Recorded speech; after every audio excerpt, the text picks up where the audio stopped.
เอานะพี่น้องมาพอกันในบรรยากาศตอนแรงๆเนาะก็คือทางบ่าวเบยแล้วก็เมียเพิ่นกินข้าวกับมาม่าเดินมาเด้อมาเลยกินข้าวเด้อแซ่บบ่เสียบทั้งนี้มันกระแทกมันไวๆนั่นแหละเขาไวๆกินแล้วก็ไวเนาะปืดไปปืดเหนื่อยก็ได้อันน่ะต่อสายไฟเมื่อวานได้บ่ใช่เลยต่อยังก็ต่อตู้บ่มาสอดแล้วไปสอดแล้วแบกเว้นนี่มันมีแนวยามเนาะเครื่องมือบ่มีตายมั้ยตายเลยชาตั้งแต่กันเป็นโดมันทางซากทางเปิดเวลาเขาตัดปุ๊บแบบนี้ไปเฮียนสร้างแป้งครับเร็วสร้างแป้งลำโพงเนาะสร้างแป้งหรือสร้างมั่งก็จะพิจารณาเหมือนกันเลยเนาะตัวนั้นก็ตัวน้อยนะครับฟังหน่อยก็ไปเฮียนเนี่ยมันต้องแบบว่ามีครูสอนหลายสิ่งหลายอย่างเด้แต่น้องน้องเบยเพิ่นมีพรสวรรค์เรื่องเนาะหมักอันต่อนั่นต่อนี่บางทีเพิ่นไปสร้างจอดนุ่นก็มีเลยจอดวัวยนต์ไปเฮียนสร้างต่อไฟซะก็เดินไฟมาแล้วหรือว่าเสียเกี่ยวกับไฟฟ้านี่บอกต่อเฮียนมามันก็ต้องมีคู่แหละตัวมันจอดตัวไฟไม่เหินนะก็ยังได้ตีนถีบไปเลยเรียมเลยทำตีนถีบไปเลยตำแล้วพี่น้องตำแล้วตำนะตำเสร็จแล้วรอแต่ก็ไม่มีมาม่าได้ปูดเจหัวมันกันเลยเต็มหัวเราเลยเรียบร้อยพี่น้องเขาเซ็นทั้งนั้นต่อวันนี้กินอะไรเขากินบ่ได้อย่าปิดวางเลยนะปิดหนาใช้กันแล้วกันมาม่าสิปูดสนาเลยเต็มไปแล้วหัวจะใช่หน่อยดูสาอะไรอะไรจำคือมาพูดใจใครบ้างเป็นแล้วกินข้าวสามัคคีสองคนเพิ่นเนาะมึงเดี๋ยวหากี่คนก็มีหมดนะอาหารคือมาม่าอาหารหลักมาม่าซองโตคือกินจักมื้อแหละมาม่าเดินมือเดียวกินคาบเดียวกินแล้วก็คาบเดียวเป็นเรื่องเขายังก็หัวมันตั้มเลยจังเลยถึงแล้วน้องแต่พอน้อยเราจะ74เลยจะเจ็ดเนาะกี่โลช่องลอยมือเดียวมีหอดขับแรง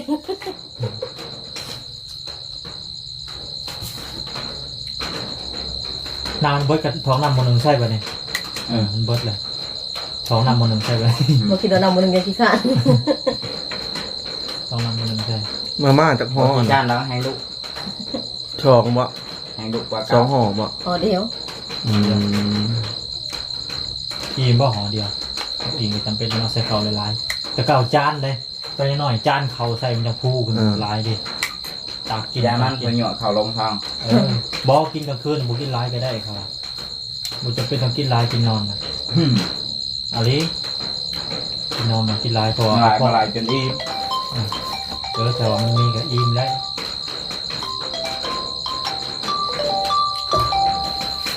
ไม่ถูกป่ะพูดมันเกี่ยวเข้าหรือไม่ไม่เข้า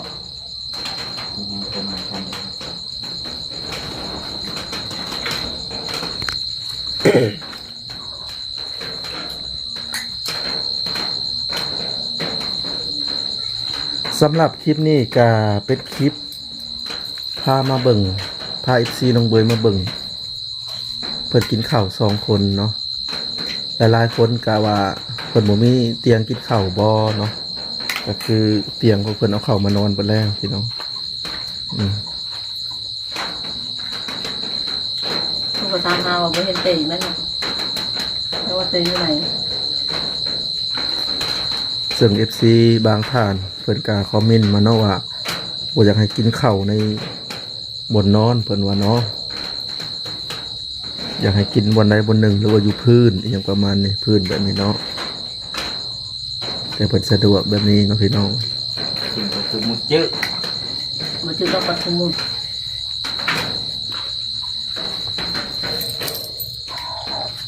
ไก่ไผมานอนอันนี้ ไก่คอยนี่แหละมันมานอน ขายแก้วไปเอากับไก่ไอ้แก้ว ว่ามาต้องเธอแหละมาเอากับมันปักไม้ คือสิอุ่นดีนะ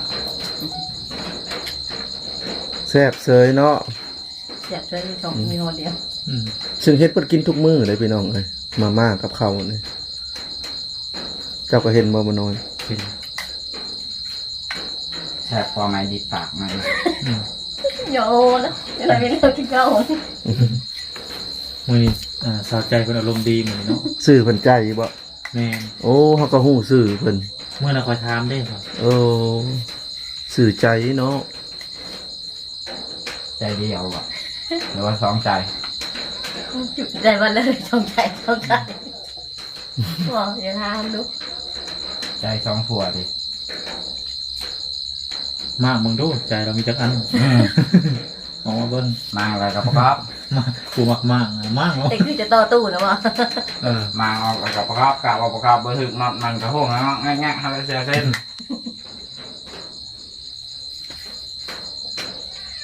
ซึ่งเขาสิมั่งกระจายยังกระจายกระจายเลยยัง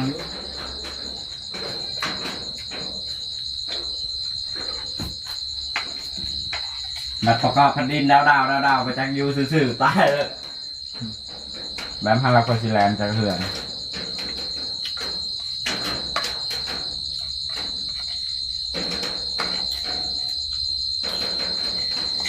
แบบชื่อเชนมังหัวเลยนางหัวมึง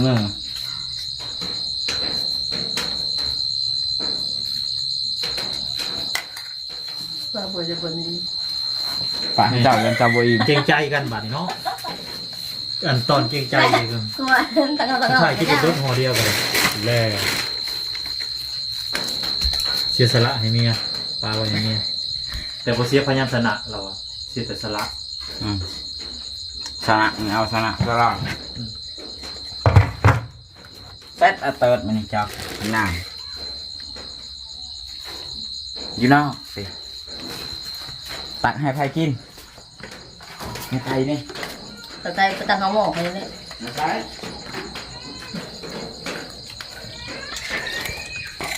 อาหาร ใส่ยังไง ใส่เพชร คือปรุงพิเศษเนาะ เนี่ย เซตคักไปดิขอแขนค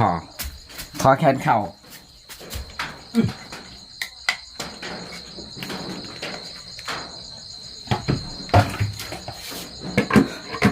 มือจะบริเวณนั่นเอง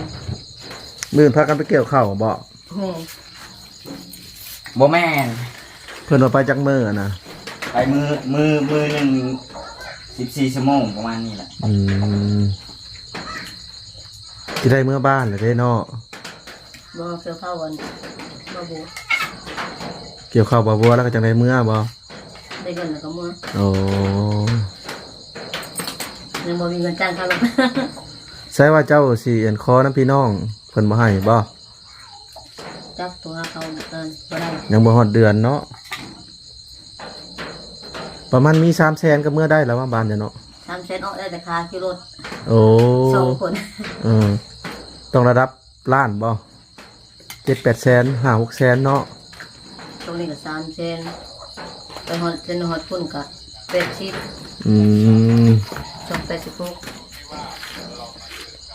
286 สรุปจักแสนคิดว่ามือฮอดบ้านเจ้า 4 เซน 4 เซน 5 เซนหมด สิดูสิกินไหม อะไรไม่สบายใจหยุดคิด อะไร พวก จะ ใช้สาม ก็อย่า ใช่ ไป นะ ฝืน ครับแท้ อะไรขัดตาก็ทำ ซื้ เป็ อน ม ได้ อง นะ ไม่เห็นบ้าง เซนหนึ่ง อะไรที่หนัก เส้นหนึ่ง ใจ ซื้อ ก็ ใน อย่า บ้าน ไป นี่บ่ เก็บมาคิดมากทุกเรื่อง อะไรที่ปวด ซื้อชายต่างหากซื้อวัวต่าง โอ้ หาก โหของเจ้า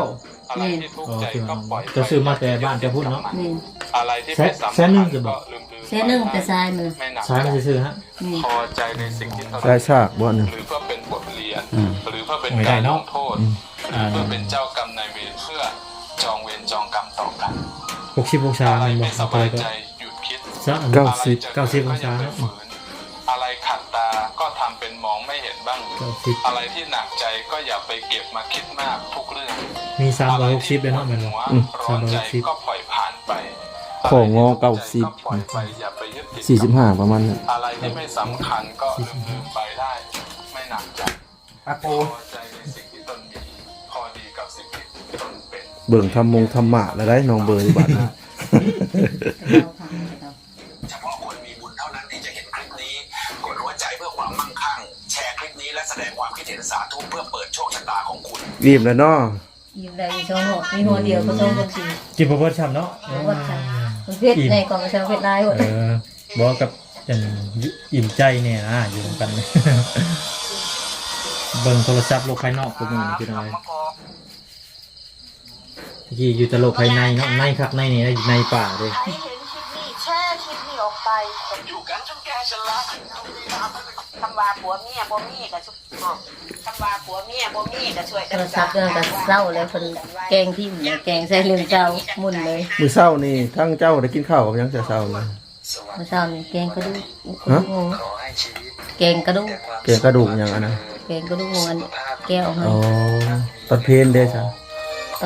ตอนเพลนกินมี อ๋อ ตอนแรงก็กินมี บางมื้อก็ไปคุดจะรอบ่ แมน อืม ทรงมือที่ดอกกับทรงมือ อืม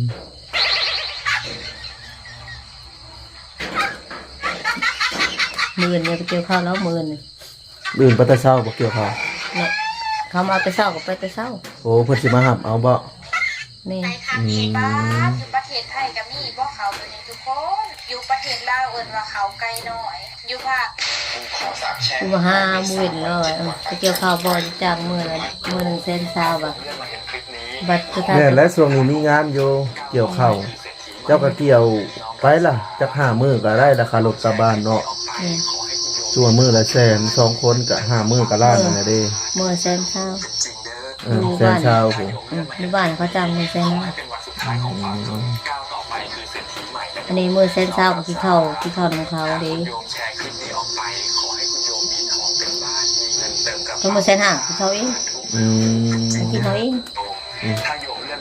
ใครอยู่ยามหนาวเนาะอยู่ในห้องตัวนี้ยามร้อนก็จะอยู่บ่ได้เด้อ น้ำห้อนดูได้น้ำห้อน สาธุยามหนาวนี่โอเคอยู่ดอก เขานอนนี่นะ2 คืนในเงียบนะ2 คืน3 คืนในเงียบ อันประตูตีไรบ่ ไปเก้านอนเทิงชั้นเทิงโอ้นอนบ่ได้เจ๊ตื่นลูกมาท้องมีเห็นยัง เสียงรบกวนบ่ แบบเสียงยังคือเขาแกงคีนใส่นี่แหละ แม่นบ่ แม่นคือดังนั้นเพราะว่านังพอดีลูกไปชมเมืองคือบ่เห็น บริเหตุอย่างยื่นเบิ่งผัวเหตุงานให้กำลังใจปุ้ยมันคือดีแท้ผัวเหตุ แต่ละเธอก็ไปซ่อกับบ่เห็นแบบก็นอนนี่แบบเงียบปัญญา อืม เป็นหนี้เท่าไหร่40,000 เจ้าคิดว่าคนบ่หรือผี หน่อยๆนึง ยังบ่ฮู้ หน่อยแล้วหลวงพ่อจะ ว่าเป็นเสียงสังกะสีดังบ่ บ่แม่นนะแบบเมื่อนั้นก็เสียงแบบกระเจนะกระเจเฮาอันนี้ กูบอกมันรักษาศีล ตื่นมาซ่อมเมืองคือบ่เห็น โอ้ แล้วให้ผู้นี้ว่าไปซ่อมดูไปซ่อมผู้นี้ว่าเห็นอยู่หั่นทางอันเหินเข้าลูกแก้วนั่นเป็นนอกทางทางหัวนะบ่ได้เห็นเป็นว่ายืนอยู่อ่ะอ้าวคือผลนี่ว่ะ พ่อให้แม่ว่าบ่เป็นผัวบ่พาว่าเอากันตั้งแต่18 ปีพุ่นลูกพ่อ เอ้าน้องพี่น้องก็สำหรับคลิปนี้ก็นี่แหละ มึงเอาศีลห มาเบิ่ง ศีลหามีตัวใดแล้ว เพิ่นกินข้าวน้องพี่น้อง ไปวัดก็บ่เคยรับศีลนำเขา หลังจากนี้ก็สิพาเบิ่งบรรยากาศตอนกลางคืนนะพี่น้องซึ่งตอนกลางคืนนี่ในช่องกพนี่รู้สึกว่าคือจังหวะบ่ได้ค่อยถ่ายทำให้เบิ่งนะพี่น้องก็น่าจะถ่ายอยู่แหละเพราะว่าหัดลืมแล้วเนาะพี่น้องเพราะว่าช่วงนั้นก็ถ่ายแต่ตอนแรงๆเนาะมืดตื่นๆได้พี่น้องเดือนก็ยังบ่ทันได้แจ้งน่าจะเป็นเดือนดับเนาะบรรยากาศแต่ว่าสว่างอยู่เฮือนของเพิ่นก็ได้เนาะบรรยากาศหนาวๆเย็นสะเงือกเย็นส่ำๆ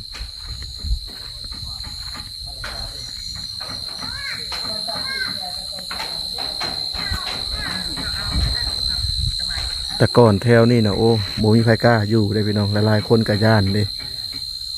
ส่วงเฮามาอยู่แรกๆนะมันนี่พอมีเฮือน2 หลังนี่ถือว่าอุ่นขึ้นแต่ต่อไปก็สิมีเฮือนหลังตัวนั้นเกิดขึ้นปุกบกตัวนั้นเนาะ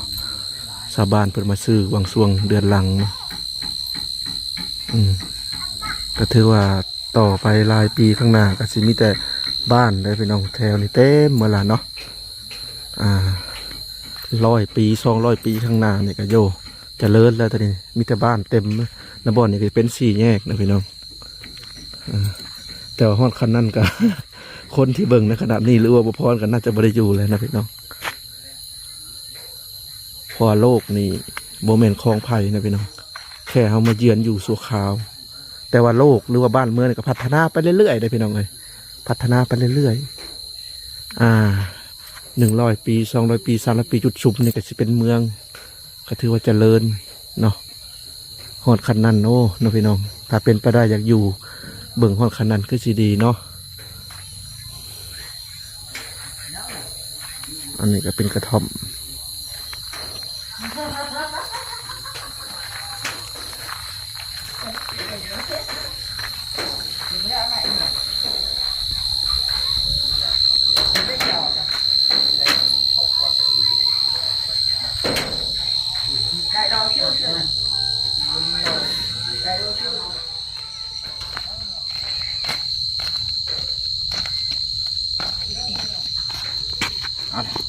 ไปใช้น้องเบย ไปเพื่อนนะแก้ว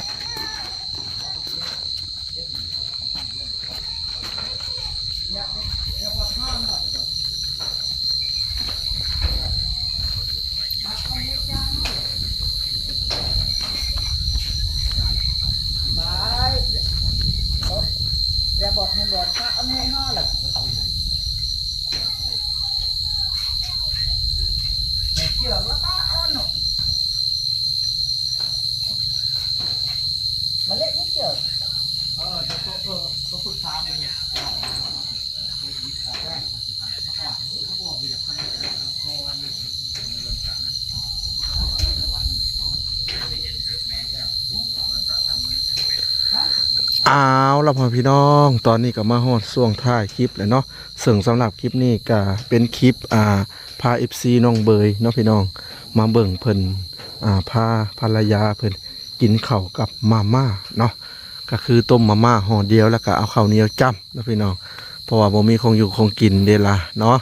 ซึ่งมื้ออื่นเนาะพี่น้องหรือว่าพรุ่งนี้เพิ่นก็สิดำเนินการไปเกี่ยวข้าวว่าซั่นซะเพื่อจะไปหาเงิน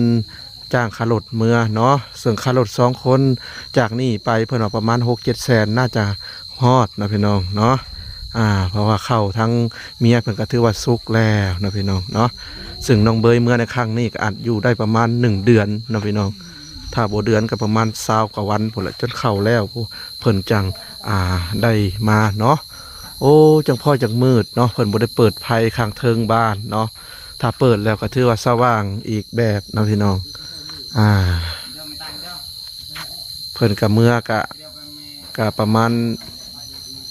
น่าจะเกือบเดือนพุ่นแหละเนาะพี่น้องเพิ่นจังได้มาอีกเนาะเอาแล้วเนาะพี่น้องสำหรับคลิปนี้ขอตัวไปก่อนเด้อเอาไว้คลิปหน้าพบกันใหม่เนาะเดี๋ยวถ้ามีโอกาสบ่พรก็สิได้อัปเดตให้ FC เบิ่งเนาะพี่น้องบางคนก็บ่อยากเบิ่งได้ล่ะบางคนก็อยากเบิ่งเนาะก็นะพี่น้องเบิ่งบ่เบิ่งก็บ่พรกะนี่แหละสิอัปเดตให้ผู้ที่เพิ่นเบิ่งเนาะจักสิว่าจังใดนะพี่น้องมี2 แง่2 มุมเนาะคนเฮากะมักบ่คือกันเนาะเอาพี่น้องไปก่อนเด้อเนาะขอให้ทุกท่านนอนหลับฝันดีในคืนนี้เนาะสบายดีพี่น้อง